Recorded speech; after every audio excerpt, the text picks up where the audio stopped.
So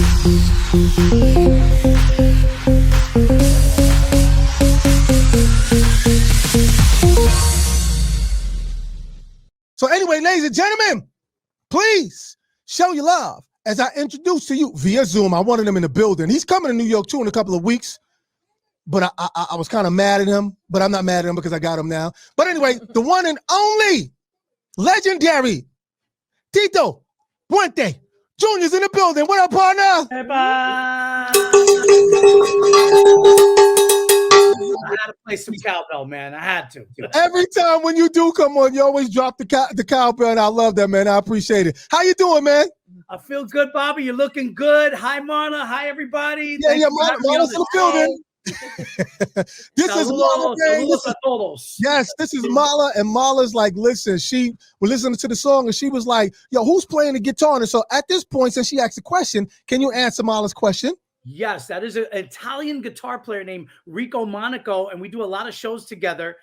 We've been traveling the world, and I wanted to mix we call it mambo rock music. So we mixed the two worlds together, and he played guitar, and I play the timbales, and it's a great mix. Yeah, definitely, man. Let me tell you something, man. I enjoy when I listen to your work, and and the fact that me and you go back to the Latin Quarter days and all that, damn all of that. I'm talking about the fact that when I just feel like listening to that traditional, Latin music, and I put on your stuff, man, and you really embodied your father's work. Now, for those who don't know, this is the son of the iconic Tito Puente. And first, we're gonna get into that Google Doodle in a minute, but you embodied your father's work and you brought it to the new generation in your own style. How does that make you feel, man, knowing that you were able to take something so we call it classic, but also bring it to the forefront to the kids in the 90s and the 2000s? They like, yo, what is this? Well, how does that make you feel? Man, with great power comes great responsibility, baby. You know that. So, I am responsible now for the new generation to learn about the music of El Rey de Timbal, Tito Puente.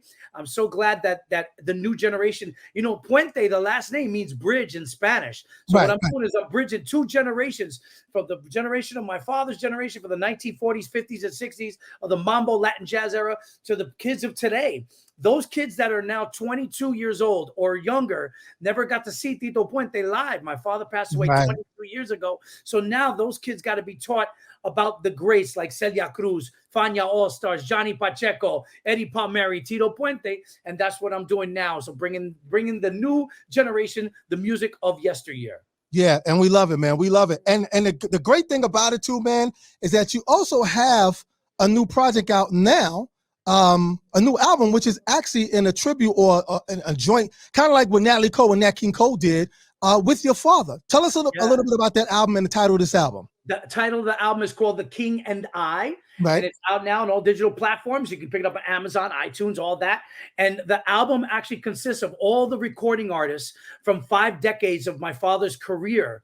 So I wanted to get the original artists to perform and sing on the album. So I created this awesome record of 5 decades of Puente music, the original arrangements. And I got Domingo Quiñones, Sheila E., Pete Escovedo, some of the greatest musicians of our time, great mambo, salsa recording artists. And I got my father on the record too. Yes. Like Natalie Cole and Nat King Cole did. Exactly. So I found some old reel-to-reel tapes of my father playing the drums, and I flew it into the record on a beautiful song called 20 Años. So it's a brand new album. Check it out. It's called The King and I. We got a music video out there on YouTube. Hey, listen, now I want to bring the generation gap together because I have my guest Marla Reignz. She's a hip hop. I don't know if I should stigmatize you as a hip hop artist, Marla.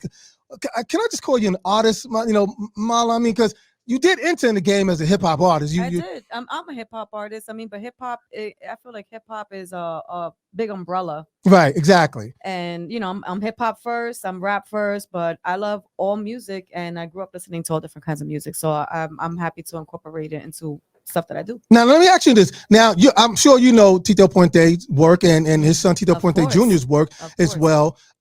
Do you hear yourself in the past or in the future thinking, wow, we could do a nice combination together, Marla, with Tito Puente Jr.? Oh, absolutely. I mean, my dad back in the day, when he was still alive, he used to throw jam sessions all the time. He would even put out ads in the paper trying to get all these musicians to come do like a salsa jam session, and I would play the cowbell. That was my job. So, you know, that's where I get like my rhythm and stuff like that. You know, that's how I get my beat, was from playing the cowbell. So I feel like that's how I learned how to rap. Right. To be on beat, you know. So I feel like I totally could do something with Tito. I feel like I could do something with salsa. I don't speak Spanish. I'm New Yorker, but you know, I speak a little Spanglish.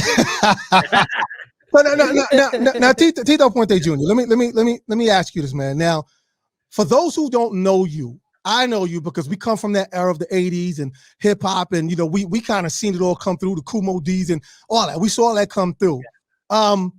Do you still today take in hip hop, or do you just think like, you know what, it's gone so far left that you have no interest in it anymore? I love hip hop music.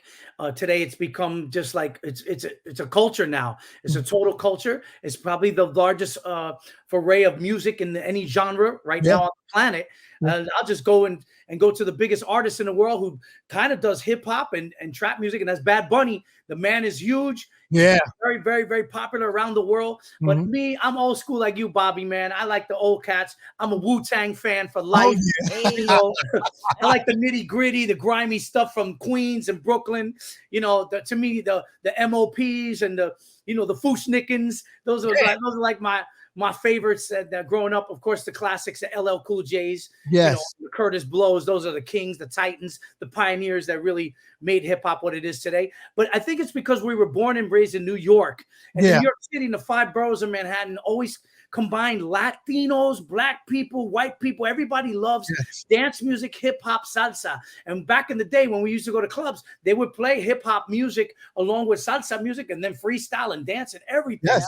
So that's why we're so conducive to playing all types of music. And that's why our parents, Mala's father and my father, probably crossed paths, knew each other, and then, you know, through hip hop and all the genres of music that were created, that sound in New York really brought all of us together. And I'm still a fan of hip hop. I always love it. I don't want to break up the interview. Plus, I want to talk to Tito Puente Jr. about this whole Google Doodle thing. Tell us about this whole thing, man, this Google Doodle. An incredible opportunity, Bobby. Thank you to Google for thinking of my father during Hispanic Heritage Month. Last week, the Google Doodle hit. It's a beautiful doodle. You guys can watch it on YouTube. Just type in Tito Puente Jr. in the search, or Tito Puente, pardon me, in the search bar, and you will see the beautiful Google Doodle. And it was illustrated and animated by Mr. Carlos Aponte. They came to me about 6 months ago, and they wanted to tribute my father during Hispanic Heritage Month. Not only did they do the Google Doodle for Tito Puente, they did it for Selena, Celia Cruz, Luther Vandross, Count Basie, Duke Ellington. They did it for some world-class musicians. I think you have to be not on this planet in order to get the doodle and to get tributed by it, but I'm so glad that they did it. It got over 19 million views in a matter of 48 hours. It was incredible, and that's a lot of people seeing that. I think it's probably the highest Google Doodle that they ever had, that people viewing it at that time. But I'm very grateful to Google, and thank you for Carlos Aponte for doing the illustration. It really embodies Tito Puente, his whole life story, being born and raised in Spanish Harlem, Puerto Rican descent, coming up in the world, serving the U.S. Navy, and then, of course, playing at the Palladium Ballroom and playing mambo music around the world in order to come back to his hometown and have the street named after him, Tito Puente's Way. Very cool storyline. We loved it, and it took some while to do, but thank you again to Google, and I'm so glad that everybody got to see it. Really special. It was there to educate and inspire. Tito Puente influenced some of the domestic hip hop classics. Yes. Okay. I'm gonna throw some trivia at you, Bobby. And this is something that I didn't ask the question. Okay. Tito Puente, here's some trivia. Tito Puente was the first Latin band leader ever to perform on a hip hop track. Now, that track was on the B-side of a record called The Sugar Hill Gang. It was Rapper's Delight. The B-side was called Rapper's Reprise, dropped in 1979. If you guys look at it and hear it, and the rap is there. Tito Puente is playing on the drums. One of the first band leaders on a hip hop record. Yo, that's crazy. Give him a round of applause for that one. Yo, I'm gonna be honest with you. Listen, I'm not gonna lie to you. I'm gonna be totally honest with you. I am a hip hop head fanatic. I know all the musicians, the Sugar Hill Band. I know what Bobby, but I did not know your pops did that. Yeah, there you go.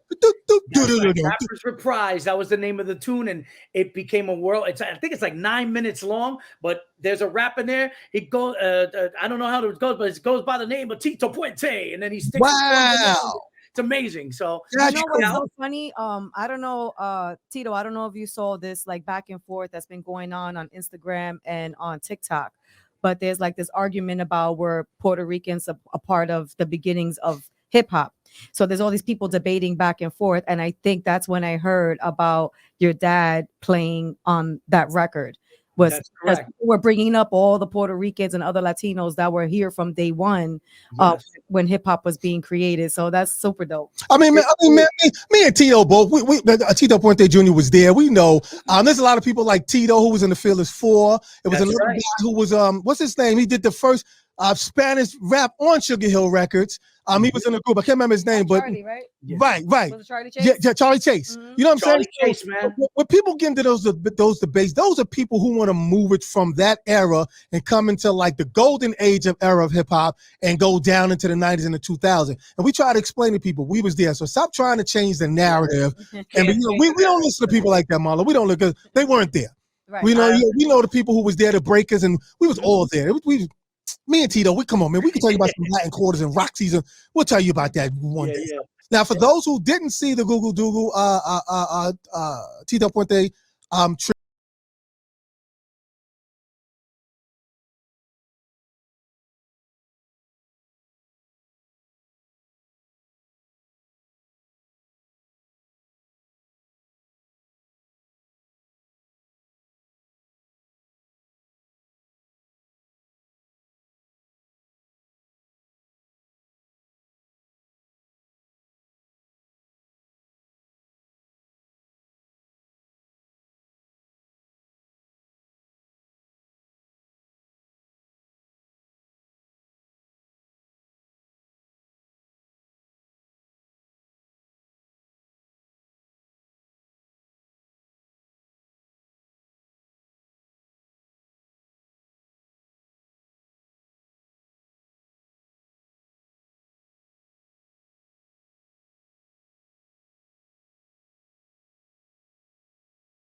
your time and Mala, I appreciate you too. So keep up it's nice seeing females in hip hop, man. I love that. Yes, it is. So speaking of that, yo, Mala, look in the camera, Mala. Why you got him here? So does it sound like that we can get Mala and Tito Puente Jr. to somehow collaborate on something? What Tito? Talk to us. Talk to me, girl. I'm open for it. I'm here. You tell me. I'm game. I love being a part of the whole culture because I'll be the first Latin band leader on a female hip hop record, just like my father. Boom. My new record is a disco rap record, and there's like there's a whole break in there where it's timbales, and it would be amazing if I don't know, like I'm in. I love that. I love this song. It brings us back to the era of the disco days. The video even gives us that vision of it. And I would really like to see you two get together, do something. So I'll make sure y'all two connect, whether it's via social media. But I would like to see y'all two do something because both of you do authentic things. You're not into the drill trap stuff. You're really into the class. Okay, did I say something wrong, Mala? No, I mean, I love everything. So don't be surprised if I come out with a drill record. But I'm just saying, me and Tito Puente Jr. We into like I ain't gonna put him in it. I love all music. Okay, all right then. But I just want to see something happen with the two of y'all because I think it's important and that the time is now. Just like Swiss Beats told you the disco thing was getting ready to happen back again. Salsa, hip hop, Latin is all coming back, and I think it'd be something really good, cool to see y'all two do. So let's hopefully we can make that happen. It would be a dream come true. Thank you so much, Tito Puente Jr. Appreciate you, man. Gracias, hermano. Thank you, Bobby. God bless you, Mala. Get in touch with me. He said, I'm mad hype. I'm mad hype right now. What's next for Mala? What we doing now? What we doing after this? What's next? I'm working on the album. Okay, good. I'm working on the album, and I'm now that New Hustle's out, and I'm loving like the way it sounds. I'm kind of changing the whole project to sound more like New Hustle. I want more music like this. Like I want more crossover, bigger records. Right. There's gonna be, of course, I'm rapping on there the whole way through, but it's just gonna be a mashup of sound. Right. That's what I'm going for. Mashup of genre, mashup of sound. No, and that's good. That's definitely good. I mean, you like I said, you're trying your hands at a lot of things. Doesn't mean that you're abandoning your hip hop roots or anything like that. The bars are always gonna be there, but I love music and I love to try new things.